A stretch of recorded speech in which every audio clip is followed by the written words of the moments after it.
یعنی یہ کہتے ہیں خلیفہ اس کو بنایا جائے جو اس کا اہل نہ ہو.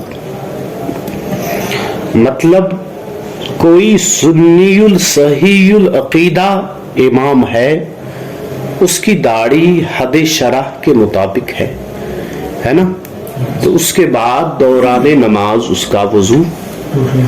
ٹھیک اس کے پیچھے کوئی دیوبندی یا کوئی بد عقیدہ بیٹھا ہوا ہے تو اب جا کے اس نے اس کو مصلی کے آگے کر لیا، ہاں تو یہ بھی اس حکم میں آئے گا کہ وہ امامت کے قابل نہیں.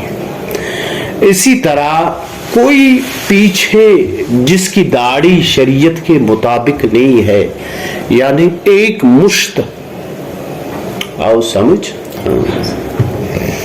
تو یا کسی ایسے انسان کو خلیفہ بنایا جو صلح کلیت کی بیماری سے بیمار ہو.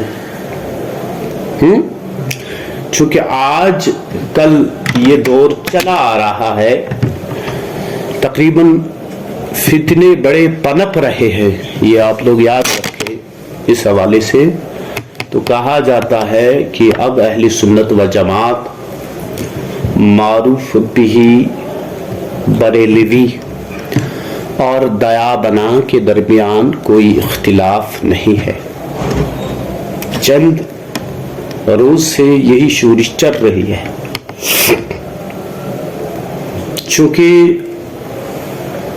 دیا بنا بذات خود ان کے دو گروپ، دو جماعتیں ہیں.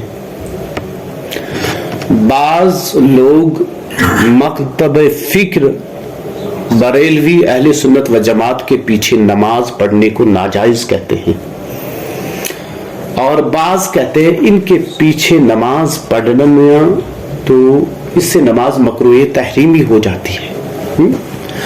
جو لوگ ہم کو محرف سمجھتے ہیں، تحریف کرنے والے، تو وہ ہمارے پیچھے نماز پڑھنے کو ناجائز و حرام کہتے ہیں، اور جو ہم کو معول سمجھتے ہیں، تعویل کرنے والے، تو وہ ہمارے پیچھے نماز پڑھنے کو مکروہ تحریمی کہتے ہیں. اور بلا شبہ ہمارا اور دیا بنا کا اختلاف ہے. اب معاملہ یہ ہے، جن مسائل میں اختلاف نہیں، ان مسائل کو عوام کے درمیان مختلفی بتا کر یمن مسائلن مز اسی تو دیوبندین اختلاف چھن، تمن مسائلن اختلافی پیش کرت چھو پتہ یوان کوشش کرنا یہ کہ وچھو سا یت من چھن اختلاف. حالانکہ بات صحیح ہے کہ حیات النبی کے حوالے سے ہمارا اور دیوبندیوں کا نفسی اختلاف نہیں ہے، البتہ نوعی اختلاف ہے. پھر حیات النبی کی نوعیتی ایک پہلو ہے، حاضر و ناظر، اس میں ہمارا اور دیوبندیوں کا. اور اسی طرح المحند المفند جو مولانا خلیل احمد امبیٹوی کی لکھی ہوئی کتاب ہے، تو اس میں اس نے ذکر مولود کے حوالے سے کہا ہے کہ ذکر مولود جائز ہے اگر صحیح روایات سے وہ کیا ہو، ثابت ہو. لیکن مسئلہ یہ ہے ذکر مولود میں کسی بھی مکتبہ فکر کا اختلاف ہے ہی نہیں. سلفیہ حضرات بھی ذکر مولود کو مانتے ہیں. حضور صلی اللہ علیہ وسلم کے تولد کا ذکر وہ تو انہوں نے سیرت کی کتابوں میں لکھا ہے. دیا بنانے بھی سیرت کی کتابوں میں ذکر مولود. ہمارا اور باقی مکتبہ فکر کا جو اختلاف ہے وہ ہے یوم مولود، یعنی عید میلاد النبی صلی اللہ علیہ وسلم. اس دن 12 ربیع الاول وہ دن منانا، اس میں اختلاف ہے. تو اب جب ذکر مولود میں اختلاف ہی نہیں، اس کے بعد یہ کہا جائے بھائی وہ بھی ذکر مولود کو جائز کہتے ہیں اور ہم بھی کہتے ہیں، اس لیے اختلاف جب پہلے ہی سے اختلاف تھا ہی نہیں، اب اس کو مختلف ہی بتا دینا اور بعد میں کہنا دیکھو وہ بھی اس کے قائل ہے، اس کا مطلب یا تو عدم مطالعہ ہے اور یا تو قلت مطالعہ ہے، دو ہی سبب ہے، یا تو یا تو مبادیات اہل سنت سے ناآشنائی ہے، اور شاید جو اصولی اختلافات ہے یا تو وہ پڑھے ہی نہیں گئے تب جا کے یہ باتیں کی جا رہی ہیں، ورنہ ان چیزوں پر مناظرے ہو گئے ہیں، مسجدیں الگ بنی ہیں اور باقی چیزیں ہوئی۔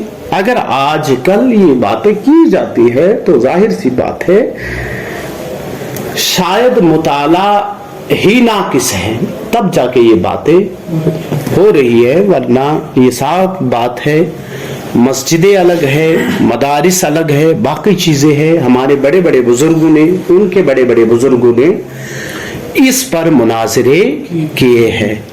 تو آج اگر کوئی فرد واحد کہہ رہا ہے تو وہ دراصل اہل سنت و جماعت کو نقصان دے رہا ہے، چونکہ اس کے تقریر سے کوئی دیوبندی تو ہمارے مذہب کو، مسلک کو تو مانے گا نہیں، البتہ مکتب فکر دیوبندی کے حوالے سے اس کے دل میں نرمی آئے گی، ہے نا؟ ہاں یہی ہوگا، وہ اس کا قائل ہو جائے گا بھائی ان کا اور ہمارا، ہاں چونکہ وہ لوگ جانتے ہیں ہمارا اور ان کا اختلاف ہے۔ کل جا کے یہ کہا جائے گا بھائی چلو ان کے پیچھے نماز پڑھنے میں کوئی حرج نہیں ہے۔